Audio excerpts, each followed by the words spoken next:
মা, আরে মা, আমি তো কোটিপতি হয়ে গেছি। তোমার পোলা তো কোটিপতি হয়ে গেছে। এতদিন তো নাটক সিনেমাতে দেখছি, আরে বস্তির ছেলে কোটিপতি হয়, রিস্কালা থেকে কোটিপতি হয়, আমি পানি বিক্রেতা থেকে কোটিপতি হয়ে গেছি।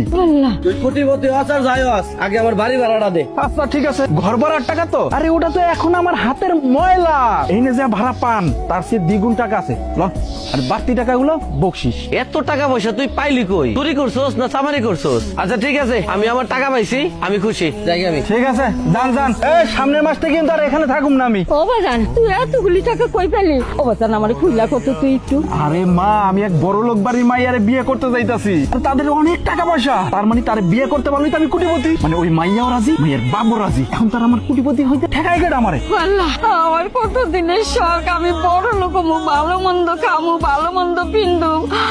আচ্ছা, আমাকে বিয়ে করে তুমি কি খুশি না? খুশি কেন হব না? আমার বাবার সিদ্ধান্তই আমার জীবনের চূড়ান্ত সিদ্ধান্ত। আর তার থেকে বড় কথা, আপনাকে যে আমার পছন্দ ছিল না এরকম কিন্তু না ব্যাপারটা। আপনার সততায় আমিও মুগ্ধ ছিলাম। তোমার কথা শুনে আমি অনেক খুশি হয়েছি। পাশের রুমে মনে হচ্ছে বাচ্চা কান্না করতেছে, মানে আমার মেয়ে মনে হয় কাছে। ও তো প্রতিদিন আমার সাথে ঘুমায়, আমাকে ছাড়াও ঘুমিয়ে অভ্যস্ত না। আমি প্লিজ ওকে নিয়ে আসি। আচ্ছা ঠিক আছে। ধন্যবাদ। ওঠো ওঠো ওঠো। এই যে, এখানে শুয়ে পড়ুন। আপনি তাকিয়েছেন কেন? আপনিও শুয়ে পড়ুন। এই দাঁড়াও বাজান, এই মেয়ের তো আমি চিনি। এই মেয়ে, তুমি আমার গালে থাপ্পড় দিছিলে না? হ্যাঁ, তুমি এই মেয়ে না? আর যে আগে ঘুরছিল তা তো ওর একটা অ্যাক্সিডেন্ট ছিল। এখন চুপ কর, এখন তো এই মেয়ের আমি বিয়ে করছি, তোমার ছেলের বউ। এই মেয়ের আমি বিয়ে করছি বলে তো আমি কোটিপতি হইতে পারছি, মেলা টাকা পয়সার মালিক হইতে পারছি। বোঝো না কেন? ও ঠিক আছে ঠিক আছে, বসো বসো বৌমা বসো। কিন্তু এই বাচ্চাটা কে? এটা আমার নাতনি। হ্যাঁ মা, ও আমার সন্তান। আসলে আপনার ছেলের সাথে বিয়ে হওয়ার আগে আমার আরো একটা বিয়ে হয়েছিল। আমার হাজবেন্ড সড়ক দুর্ঘটনায় মারা যায়, আর তাই আপনার ছেলেকে আমার বাবা পছন্দ করে তার সাথে বিয়ে ঠিক করে। কি? হে বাবা, তুই একটা বাচ্চা সহ একটা মহিলার বিয়ে করছস? হ্যাঁ, এইটা আমি কি শুনলাম? একটা বিয়ে তো মায়ের বিয়ে করলি তুই? এই বিয়ে আমি মানি না। চল বাজান, এক্ষুনি বাড়ি থেকে যাবো। চুপ করো মা। আরে বিয়ে তো মাইয়ারে বিয়ে করছি বিদায় তো, এই বাচ্চা সহ বিয়ে করছি বিদায় তো, আমি এই সম্পত্তির সব দলিল এখন আমার হাতে। আর যদি এই মেয়েরে না বিয়ে করতাম তাহলে এই দলিল আমার হাতে থাকতো না। বোঝো না কেন? বাচ্চা না? বাচ্চাটা তো খুবই সুন্দর।